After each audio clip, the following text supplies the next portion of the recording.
can't go on tangents.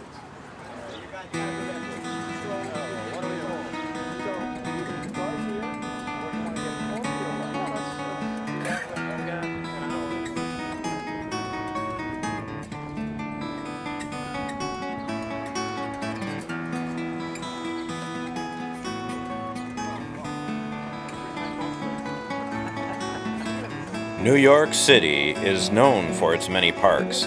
These green spaces offer islands of nature in an otherwise concrete jungle. This is the story of how a small group of urban pioneers reclaimed part of the Lower East Side, Alphabet City. This city evolved from its German roots of 1840 into Jewish and Italian populations of the 1880s, and finally by the 1960s into a creative and Puerto Rican-rich village.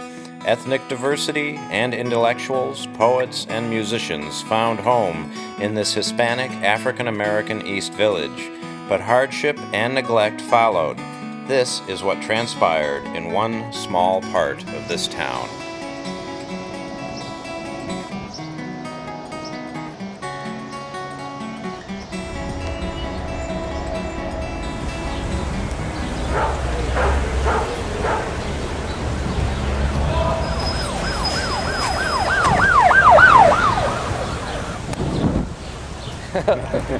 That's the Spanish name. It's El Jardin del Paraíso, the Garden of Paradise.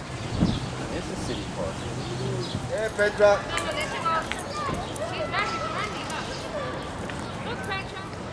My name is David Schmidlap. I'm a resident of the Lower East Side. Been a resident for, give or take, 30 years, 3 decades. And I'm originally a homesteader, and I'm one of Co-chair? of a few thousand urban pioneers who homesteaded this area, the Lower East Side. It was abandoned by the city and the landlords and so forth.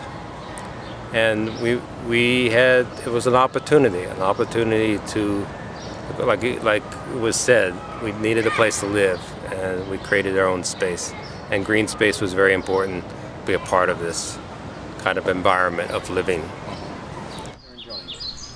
We have native shrubs. What?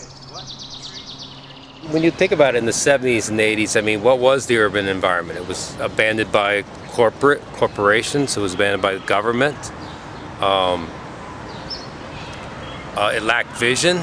You know, it was the people who lived here before and the people who came here who saw an opportunity. Guys, I can see the fish. I see a fish. I see another fish. Look at you, that's a turtle. There's an interesting history of, like, we had to kind of even though we were legally occupying these buildings to bring them to code, we almost had to squat them to protect them.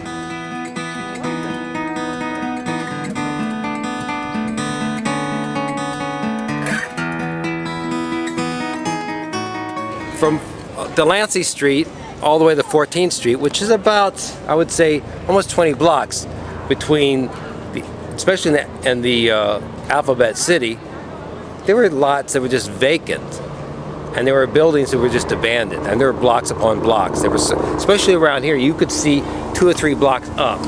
All rubble. It was all rubble.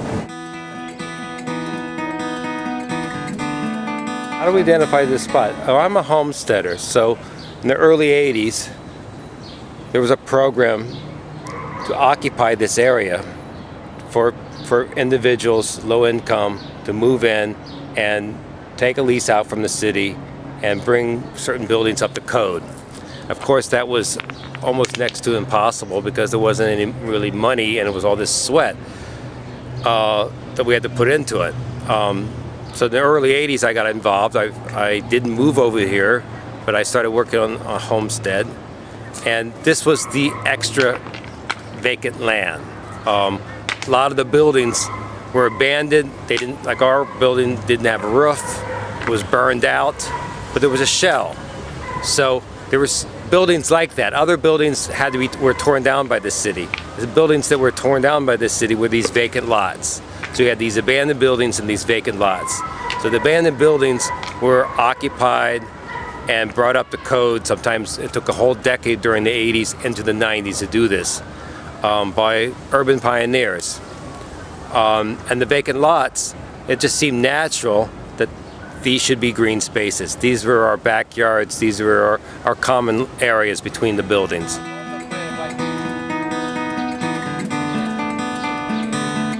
This is called hackberry. The botanic name is Celtis occidentalis. Beautiful native tree, terrific for wetland edges. So there was an idea very early on when we reoccupied the buildings, we also reoccupied the vacant land. And then it was the whole idea back in the 80s was to make all this green space. This, if you can get this, David, is bald cypress. And it's so exciting because you're not going to see a lot of bald cypress in New York City. It's the northern range of the species. It was pretty much Wild West over here. There were programs, the city, they were, one hand was, how city government, they were interested in people developing this land, but of course they didn't have money to develop anything in the 80s. The whole urban landscape was kind of abandoned. And people, a lot of young artists, a lot of urban, pioneers, people of color, minorities who were stuck here anyway, and certain urban pioneers who came here because there was an opportunity to develop as pioneers, not as, there wasn't any sense of speculation. It was just like, you need a place to live, let's create a place to live. Honestly, as I remember the first time I saw this, there wasn't a blade of grass out here. I don't think there was hardly a lantus tree. This weed, it's called pickerel weed, grows where that fish, the pickerel, likes to come in that shallow water. To fill the pond and wetland in El Jardin Park, the designers utilize rain falling on roofs of the surrounding buildings. They collect this water through a pipe to a storage tank, and then the water flows to the pond from a constructed stream. This is a sustainable practice, supplying water to the park from the rain. Acarus americanus, which is called sweet flag. It's kind of like iris, but you notice it's a little different, a little taller. Again, it's an emergent plant, so it emerges out of the water, and it is obviously native to New York City. Okay. It was always a concept of an education, ecological kind of park, a certain awareness to the community, not only a recreational spot, but also a spot in where we come to terms with our own, environment, and make it as green as possible as we live right in the middle of a heavily dense, urban area. Romero. I moved here 7 days before 9/11 from Seattle. I always had an organic garden my whole life, and I didn't know what I was going to do when I moved to New York. Like, how am I going to make it out here? And my friend Julie Kirkpatrick, who is one of the founding people of the entire garden since 1978, basically, gave me her plot because she was moving on.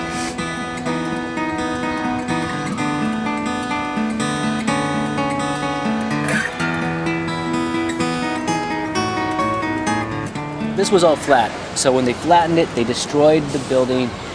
The rubble, some of it got taken out. There was a lot of toxicity to the soil. So we brought in the great people from Gaia Institute. We worked here about 4 years ago. We were contracted by the group that they live in the apartments that are adjacent to this site, and they got permission from the New York City Parks Department to take control of this property, which was old rubble. And so we were hired to cap and add topsoil and sort of build the garden design.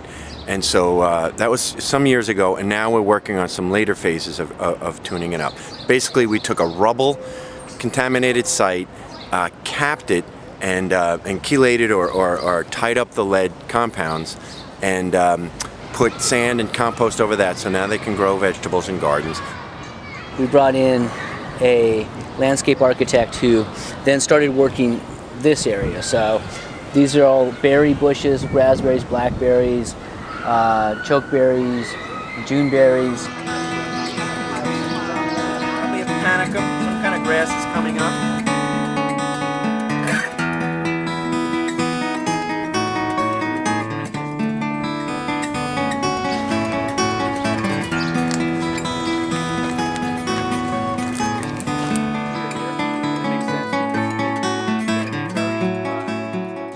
The amazing thing about this effort here that David and Bill and all the other people that they've worked with over the years here is that this is how a city can reclaim and use green space, manage their stormwater, keep water clean, and give wonderful green habitat for not only the wildlife that we see coming back into cities, you know, small but important, but also for the kids. It's a great educational place, and it's a great place just to run around.